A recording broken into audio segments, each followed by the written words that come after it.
I just found out that ballet was originally danced in heels, as in the original heels dancers were the ballerinas, which makes total sense. Back in the 10th century in Persia, heeled shoes were first invented to stabilize the foot better for horse riding.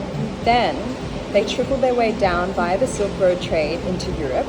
During the 1500s, the Renaissance era, Catherine de' Medici of the very powerful banking Medici family popularized heels by wearing them into the court to create a more powerful, imposing presence and elongate her feminine legs.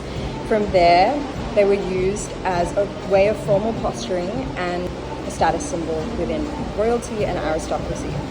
At that period of time, that was the same period of time that ballet was invented, and it was originally danced in heels, all the way up until the 18th century when a famous ballet dancer named Marie Camargo chopped that heel off, creating the famous ballet slipper that we love and we know today.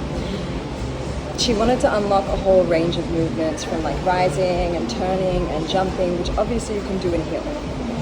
But if you think about it carefully and closely, you realize that the way ballet is mimicking the posture of wearing a heel, constantly elongating the leg, the musculature, the line, the flow, the turnout, it all comes from ballet. So I would argue that ballet is a foundation in heels, just as heels is actually a foundation in ballet.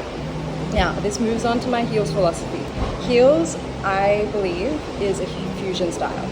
It requires so many prerequisites of so many other styles, from the line, the flow, the turnout of ballet, the contemporary floor work, the jazz lines, the Latin walk, the hip isolations, the twerk of dancehall and afro, groove from hip hop, Vogue, ballroom, literally every style you name it, it's the fusion of all.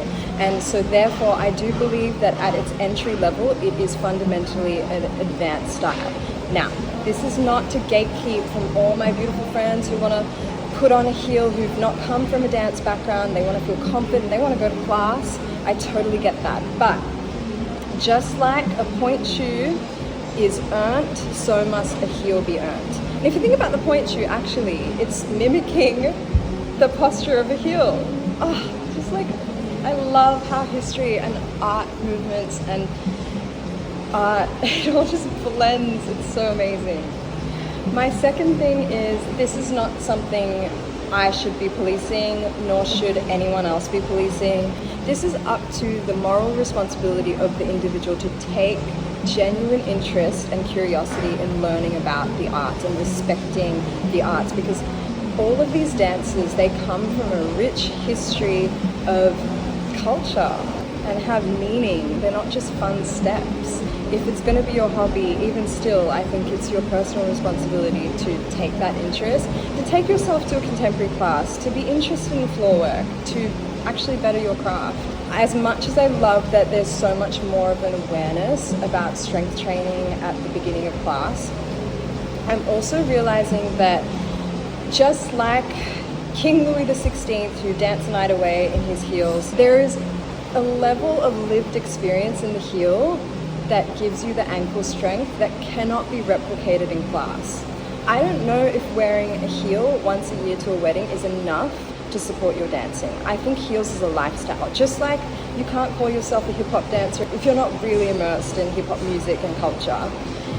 I feel like heels are sort of the same. Again, not to be gatekeeper or judge, but I would encourage you and implore you to step out of your comfort zone and put your heels on in your day-to-day life more. My friends will testify, I am that chick that rocks up to 9 a.m. coffee in my 6-inch thigh highs, right? I think there's a training that comes with hitting the club and staying in your 6-inch stilettos, dancing the night away till 3 a.m., being that chick that refuses to be seen taking those heels off because she wants to feel and look amazing, just even despite the pain. Just like Catherine de' Medici, right? Walking into those courts in the 1500s. It commands a presence. People hear you walking about with that clickety-clack, and you learn not to cower away at that. You learn to take up space. You learn to be seen. You learn to be heard. I think there's something to be said in wearing heels in your day-to-day life that not only gives you the ankle strength to support you to dance in them, because how are you supposed to dance in them if you can't walk in them? That's number one. And two, gives you the confidence training of what the heel actually embodies. That formal posturing of the 1500s, those courts, right?